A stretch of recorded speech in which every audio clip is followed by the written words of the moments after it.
যে জামাতের লোকজন তারা বাড়িতে বাড়িতে গিয়ে কার বাড়িতে ঢাকা বিশ্ববিদ্যালয়ের তার ছেলে তার মেয়ে তার ভাই বোন ভর্তি তাদেরকে অনুরোধ করতেছেন যে ধর্মের পক্ষ হলে আপনি এখনই একটু জামাতকে ভোট দিন, যে শিবিরে যে মনোনীত সাদিক কাইম কিংবা পরাতকে ভোট দিন, শিবিরকে ভোট দিন। তার ফ্যামিলি দিকে ভয়ভীতি দেখাচ্ছেন, প্রেসার দিচ্ছেন, তাদেরকে হুঁশিয়ারি করে দিতে চাই এরকম করতো হাসিনা। আপনারা হাসিনার মতো হবেন না। 9 সেপ্টেম্বর যে ইলেকশন, সেই ইলেকশনকে ঘিরে সংখ্যা আমরা অনেক আগে জানিয়েছি। আমরা দেখেছি নির্বাচন কমিশন প্রত্যেকটা দিন তাদের নিরপেক্ষতা হারিয়েছেন, যারা আচরণবিধি লঙ্ঘন করেছেন তাদের বিরুদ্ধে কোনো ব্যবস্থা নেয়নি। আরেকটি বিষয় আপনারা লক্ষ্য করবেন, আমরা এই 12 দিন যে শিক্ষার্থীদের ধরে ধরে পুছিয়েছি, তারা একটা কমন সংখ্যা জানিয়েছে যে তারা ভোটের দিন ঠিক মতো ভোট দিতে পারবেন কিনা। কারণ যে নির্বাচনের আমাদের যে কেন্দ্রগুলো বেশিরভাগ কেন্দ্রই শিক্ষার্থীদের অনুকূলে না। বিশেষ করে যেভাবে কেন্দ্র স্থাপন করা হয়েছে, আপনি কার জন্য দেখবেন একটা বিল্ডিং এ 3টা হলকে দেওয়া হয়েছে, এটা কোনোভাবেই যৌক্তিক না। এখানে আরো অনেকগুলো বিল্ডিং ভবন খালি ছিল, চাইলে সেগুলো যদি দিতে পারত। আপনারা দেখবেন বঙ্গমাতা ফরিদপুর হলকে দিয়েছে ঢাকা বিশ্ববিদ্যালয় ক্লাবে। আপনারা দেখবেন যে হলপাড়া হলগুলো দিয়েছে উদয়নে। আপনারা দেখবেন শামসুন্নাহর হলকে দেওয়া হয়েছে ইউলাইভ স্কুলে, মানে উল্টাপাল্টা করে দিয়েছে যাতে শিক্ষার্থীরা ভোটে অংশগ্রহণ করতে না পারে। এটাই আমরা মনে করি যে বিশ্ববিদ্যালয়ের যে নির্বাচন কমিশন গঠন করেছে ইলেকশনের, তারা এখানে ইলেকশন ইঞ্জিনিয়ারিং এর মধ্যে জড়িত এবং শিক্ষার্থীরা আশঙ্কা করছে 9 সেপ্টেম্বরের ইলেকশনকে ঘিরে কোন ধরনের ইঞ্জিনিয়ারিং হয় কিনা, শুধুমাত্র একটি গোষ্ঠীকে জিতানোর জন্য কেউ কাজ করছে কিনা। এই প্রশ্নটা প্রায় বেশিরভাগ শিক্ষার্থী আমাদেরকে করেছে।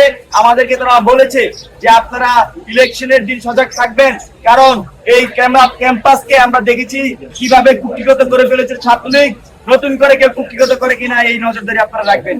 আর দ্বিতীয় যে বিষয়টি, ইতিমধ্যে ঢাকা বিশ্ববিদ্যালয়ের অসংখ্য শিক্ষার্থী অভিযোগ জানিয়েছেন, অসংখ্য শিক্ষার্থী দলের ফেসবুকে জানিয়েছেন, স্ক্রিনশট তারা দিয়েছেন।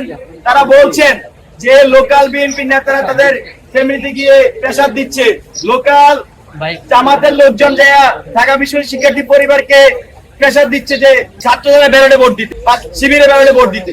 এবং শিক্ষার্থীরা আশঙ্কা প্রকাশ করছেন যে ওনাদের যে ইনফরমেশন কোথা থেকে পেয়েছে। আমরা শুনতে পেয়েছি বিশ্ববিদ্যালয় থেকেই এই যে ধ্বজভঙ্গ আমাদের রেজিস্টার বিল্ডিং, এখান থেকে নাকি ইনফরমেশন চুরি হয়েছে।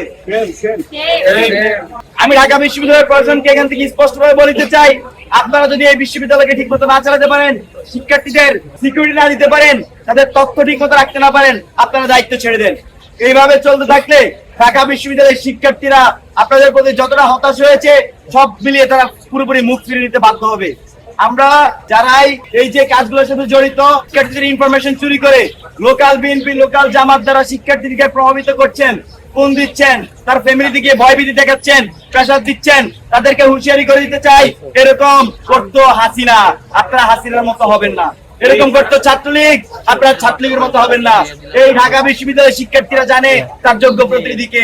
এই ঢাকা বিশ্ববিদ্যালয়ের শিক্ষার্থীরা 9 সেপ্টেম্বর তাদের যোগ্য প্রতিনিধিকে তারা খুঁজে নিবে, ব্যালট বিপ্লবের মাধ্যমে তারা তাদের যোগ্য প্রতিনিধিকে নির্বাচিত করবে। কোন তোলারাম, কোন ওই সেই ইউনিয়নের ছাত্রদল নেতা যে আপনারা বলে দিতে হবে না ভাই যে আমার কারে ভোট দিতে হবে।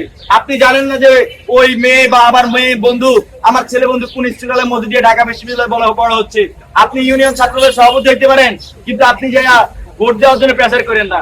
আপনি ঢাকা বিশ্ববিদ্যালয়ে আসেন, আইসা ভর্তি হন, পড়াশোনা করেন। যদি ওই ছাত্র নেতারা আপনার কাছে যোগ্য মনে হয়, তাহলে তাকে আপনি ভোট দেন। কিন্তু আপনি এখানে যে পড়াশোনা করতেছে তার বাড়ি যে হামলা করেন না, তার বাড়ি যে প্রেসার ক্রিয়েট করেন না। ঢাকা বিশ্ববিদ্যালয়ের শিক্ষার্থীরা কিন্তু এই ভোটের মাধ্যমে আপনাদের এইসব অপকর্মের বিরুদ্ধে যথাযথ জবাব দিবে, সে আশা ব্যক্ত করছি। আমরা আমাদের জায়গা থেকে সর্বোচ্চ চেষ্টা করেছি বিশ্ববিদ্যালয় বেঁধে দেওয়া আচরণবিধি সেগুলা মান্য করে প্রচারণা চালানো। কিন্তু আমরা এক্ষেত্রে কিছু অসঙ্গতি দেখেছি অন্যান্য প্রার্থীদের থেকে, অন্যান্য সংগঠন থেকে, অন্যান্য দল থেকে। সেটা যদি আমি এক এক করে বলি, প্রথম কথা হচ্ছে নির্বাচন কমিশনের বেঁধে দেওয়া আচরণবিধি ছাত্র দলের জিএস পদপ্রার্থী তিনি ব্রেক করেছেন। কিন্তু আমরা দেখেছি নির্বাচন কমিশন কারোর সাথে আলাপ আলোচনা না করে কিন্তু তারা মনোনয়ন পত্র উত্তোলনের দিন বাড়িয়েছে।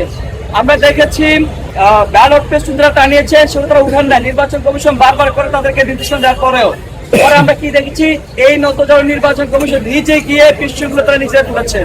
আমরা এমন আহামুখী কাজ আমরা নির্বাচন কমিশন আমরা দেখেছি।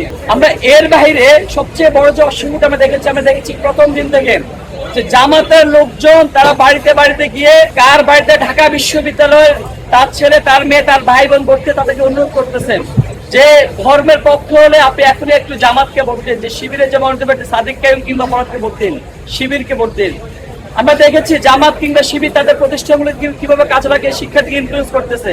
আমরা দেখেছি ফোকাসকে কিভাবে কাজে লাগিয়ে প্রায় ৩৭০০ শিক্ষার্থীদের মিলনমেলা তারা তৈরি করতেছেন। সেখানে আবার প্রধান গেস্ট থাকেন শিবিরের প্যানেলের বিপি পদপ্রার্থী প্রধান গেস্ট থাকেন। এটা যদি হয় অবস্থা, আমরা মনে করি তাদের নৈতিক সমর্থন তারা হারিয়েছেন। আমরা দেখেছি জামাতের নেতা কর্মীরা কিভাবে টিএসসি দেশে বসে থাকেন।